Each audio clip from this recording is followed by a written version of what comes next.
আমি দেখতে পেলাম তুমি রুটির খামির মাখো, পড়ো আস্তাগফিরুল্লাহ। চুলার মধ্যে রুটি মারো, পড়ো আস্তাগফিরুল্লাহ। আবার রুটি বিক্রি করো, পড়ো আস্তাগফিরুল্লাহ।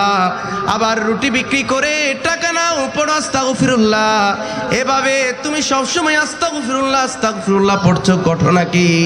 ওই যুবক চোখের পানি ছেড়ে দিয়ে বলে, এই আস্তাগফিরুল্লাহ ইস্তেগফারের কারণে আল্লাহ আমাকে মুস্তাজাবুদ দাওয়া বানিয়ে দিয়েছে। লা ইলাহা ইল্লাল্লাহু লা ইলাহা লা ইলাহা ইল্লাল্লাহ লা ইলাহা। তোয়া আমারে ডাকে রে বান্দা, তোয়া আমারে ডাক। আল্লাহ আল্লাহ। আল্লাহর জিকির করলে ভালো লাগে নাকি খারাপ লাগে? হে জোরে বলেন, আল্লাহর জিকির করলে লাভ না লস? আর একটু জোরে বলেন, আল্লাহর জিকির করলে লাভ না লস? লস নাই, লাভ আর লাভ। আল্লাহর জিকির করলে ময়লা অন্তরের ভেতর শয়তান ওয়াসওয়াসা দিয়েছে, ময়লা হয়েছে, ময়লাগুলো পরিষ্কার করে দেয় কে? আর একটু জোরে বলেন কে? আল্লাহ আল্লাহ আল্লাহ। তোয়া আমারে ডাকে রে বান্দা, তোয়া আমারে ডাক। আল্লাহ লা ইলাহা ইল্লাল্লাহু মুহাম্মাদুর রাসূলুল্লাহ সাল্লাল্লাহু। আমাদের ইসলামে মাযহাব কয়টি বলেন তো? কথা বলবেন, কয়টি? 4টি মাযহাব, হানাফি, শাফি, মালিকি, হাম্বলি। এই হাম্বলি মাযহাবের যিনি প্রবর্তক, ফাউন্ডার, হযরতে আহমদ ইবনে হাম্বল আলাইহির রাহমা। যুগের এত বড় একজন মুহাদ্দিস, জামানার এত বড় একজন মুহাদ্দিস, মুহাদ্দিসুদ্দাহর হযরতে আহমদ ইবনে হাম্বল। মুসনাদে আহমদ ইবনে হাম্বল 50,000 হাদিসের কম্পাইলেশন এই আহমদ ইবনে হাম্বলের গ্রন্থ। তো হযরতে আহমদ ইবনে হাম্বল আলাইহির রাহমা ইসলামের জন্য এত বেশি কষ্ট করেছেন, বৃদ্ধ বয়সেও ঘরে বসে থাকতে পারতেন, কিন্তু বসে থাকে নাই। নবীজির হাদিস সংগ্রহ করার জন্য বেরিয়ে যেতেন ঘর থেকে, দেশ হতে দেশান্তরে, প্রান্ত হতে প্রান্তরে, বিভিন্ন জায়গায় চলে যেতেন। এভাবে একদিন শীতের মৌসুমে হযরতে আহমদ ইবনে হাম্বল হাদিস সংগ্রহের কাজে বেরিয়ে পড়েছেন। শীতের মৌসুম, একটা মসজিদে মাগরিবের নামাজ আদায় করেছেন এবং ইশার নামাজ আদায় করেছেন। তো চিন্তা করতে লাগলেন যে আমি বৃদ্ধ মানুষ, এই শীতের মৌসুম, কনকনে শীত, কই যাব? আজকের রাতটা এই মসজিদের মধ্যে আমি হাদিস পড়তে পড়তে কাটিয়ে দিব। সকাল যখন হবে ফজরের নামাজটা এই মসজিদে জামাত সহকারে আদায় করে আবার বেরিয়ে যাব। সুবহানাল্লাহ। হযরতে সাইয়েদনা আহমদ ইবনে হাম্বল আলাইহির রাহমা এভাবে ইশার নামাজ আদায় করে ওই মসজিদে শুয়ে শুয়ে হাদিস পড়তে লাগলেন। এদিকে মসজিদের দারোয়ান এসেছে, ডাক দিয়ে বলেন, হে মুরব্বি, আপনি কে? মানান তাকে।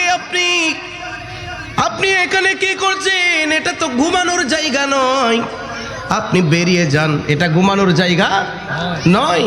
যুগের এত বড় একজন মুহাদ্দিসুদ্দাহর চিনে নাই, বলছেন বেরিয়ে যান। তো বলছেন, আমি মাগরিবের নামাজ, ইশার নামাজ এই মসজিদে আদায় করেছি, আমি বৃদ্ধ মানুষ, কনকনে শীতের মৌসুম, আমি এত গভীর রাতে কই যাব? আজকের রাতটা এই মসজিদের বারান্দায় আমি একটু কাটিয়ে দিই, সকাল যখন হবে এই মসজিদে ফজরের নামাজটা আমি জামাত সহকারে আদায় করে বেরিয়ে যাব। এদিকে নাছোড় বান্দা মসজিদের যে দারোয়ান, ও বলছে, না, এখানে তাকা যাবে না, এটা তাকার জায়গা নয়, আপনি বেরিয়ে যান, চলে যান। হযরত আহমদ ইবনে হাম্বল বলছেন থাকা যাবে না, মনে হয় বের হয়ে যাই, বাড়াবাড়ির দরকার কি? সুবহানাল্লাহ কোন। হযরত আহমদ ইবনে হাম্বল বেরিয়ে গেলেন। যেতে যেতে যেতে গভীর রজনীতে একটি বাজারে পৌঁছলেন। দেখা যায় ওই বাজারের মধ্যে একটা রুটির দোকান। ওই রুটির দোকানের মধ্যে একটা যুবক রুটির খামির বানায়, খামির মাখে। ওই যুবককে ডাক দিয়ে বলে, ও যুবক, আমি বৃদ্ধ মানুষ, আমি মুরব্বী মানুষ, আমি মুসাফির মানুষ, এই গভীর রাতে আমি কই যাব? আমি সকাল পর্যন্ত তোমার দোকানের চুলার পাশে একটু স্থান পেতে চাই। যদি তুমি আমাকে একটু অনুমতি দাও, তাহলে রাতখানা এই আগুনের পাশে আগুন পোহাতে পোহাতে আমি কাটিয়ে দিব। যদি তোমার কোনো সমস্যা না হয়, সুবহানাল্লাহ পড়েন। এদিকে যুবক বলছেন, আপনি আমার চুলার মধ্যে আগুন পোহাবেন, আমার তো লস নাই, আপনি তো আমার লস করবেন না, সুতরাং আমার সমস্যা নাই। আহলান ওয়া সাহলান, স্বাগতম, খুশ আমদেদ, আসেন বসেন, আমার কোনো সমস্যা নাই।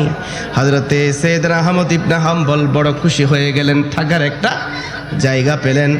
এভাবে হযরতে আহমদ ইবনে হাম্বল ওই রুটির চুলার পাশে বসে রইলেন, হাদিস পড়ছেন। হযরতে আহমদ ইবনে হাম্বল খেয়াল করলেন ওই রুটির জন্য খামির মাকে জবান দিয়ে পড়ে আস্তাগফিরুল্লাহ, সুবহানাল্লাহ কোন।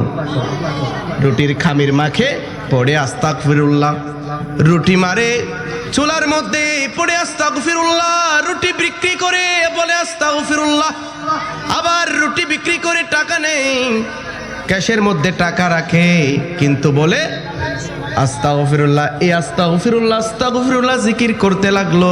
হযরতে আহমদ ইবনে হাম্বলের একটু কৌতূহল জাগলো, কিরে যুবকটা সেই থেকে এই পর্যন্ত দেখলাম শুধু এই তাসবিহ পড়তে আছে, আস্তাগফিরুল্লাহ আস্তাগফিরুল্লাহ, ঘটনা কি একটু জিজ্ঞাসা করি। হযরতে সাইয়েদনা আহমদ ইবনে হাম্বল এই যুবককে জিজ্ঞাসা করলেন, হে যুবক, তোমাকে আমি একটু প্রশ্ন করতে চাই। বলে, মুরব্বী আপনি করতে পারেন, কোনো সমস্যা নাই, আপনি আমাকে করতে পারেন। বলে, সেই থেকে এই পর্যন্ত আমি তোমার চুলার পাশে বসে আছি, আমি দেখতে পেলাম তুমি রুটির খামির মাখো, পড়ো আস্তাগফিরুল্লাহ, চুলার মধ্যে রুটি মারো, পড়ো আস্তাগফিরুল্লাহ, আবার রুটি বিক্রি করো, পড়ো আস্তাগফিরুল্লাহ, আবার রুটি বিক্রি করে টাকা নাও, পড়ো আস্তাগফিরুল্লাহ।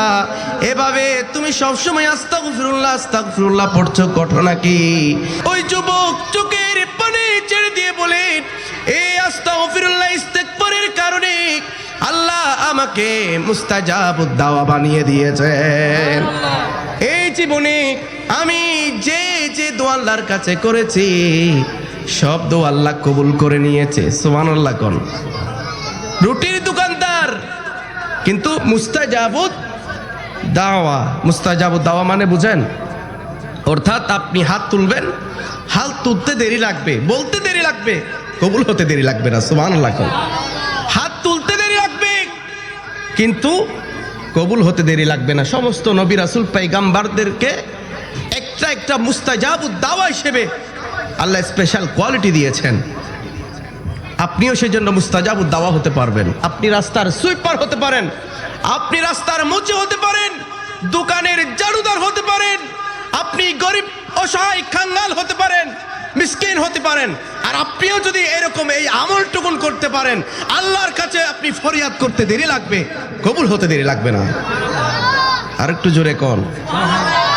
হযরত সাইয়েদনা আহমদ ইবনে হাম্বল ডাক দিয়ে বলেন, হে যুবক, আনতা মুস্তাজাবুদ দাওয়া, তুমি মুস্তাজাবুদ দাওয়া, রুটিওয়ালা, চায়ের দোকানদার, তুমি মুস্তাজাবুদ দাওয়া। বলে, হ্যাঁ, আমি এই জীবনে আল্লাহর কাছে যা যা চেয়েছি, হাত তুলতে দেরি লেগেছে কিন্তু কবুল হতে দেরি লাগে নাই, সুবহানাল্লাহ কোন। হাত তুলতে কিন্তু দেরি লেগেছে, কিন্তু কবুল হতে দেরি লাগে নাই। যা যা চেয়েছি আল্লাহ আমাকে সব দিয়েছে, শুধুমাত্র একটি দোয়া ছাড়া। বলেন তো কয়টি দোয়া? আর একটু জোরে কোন, কয়টি দোয়া? একটি দোয়া ছাড়া আল্লাহ সব দোয়া আমার কবুল করে নিয়েছে। হযরতে সাইয়েদনা আহমদ ইবনে হাম্বল ডাক দিয়ে বলেন, ও যুবক, জীবনে সব দোয়া কবুল হয়েছে? বলে, হ্যাঁ হয়েছে। তো একটি দোয়া যে কবুল হয় নাই, সে দোয়াটা কিসের দোয়া? কি দোয়া যে আল্লাহ তোমার এখনো দোয়াটা কবুল করে নাই? ওই যুবকটা ডাক দিয়ে বলে, হুজুর এই জীবনে আল্লাহর কাছে আমি যা যা চেয়েছি, এই জীবনে যা যা আল্লাহর কাছে চেয়েছি সব কবুল করেছে, শুধুমাত্র একটি দোয়া ছাড়া। সেই দোয়াটি হলো, শুনেছিলাম এই জামানার বড় মুহাদ্দিস উদ্দাহার হযরতে আহমদ ইবনে হাম্বল, শুনেছিলাম ওই বড় মুহাদ্দিস, ওই মুহাদ্দিসের একটু সাক্ষাৎ পাওয়ার জন্য আল্লাহর কাছে অনেক ফরিয়াদ করেছি। এই একটি ফরিয়াদ ছাড়া আল্লাহ আমার সব দোয়া কবুল করে নিয়েছে।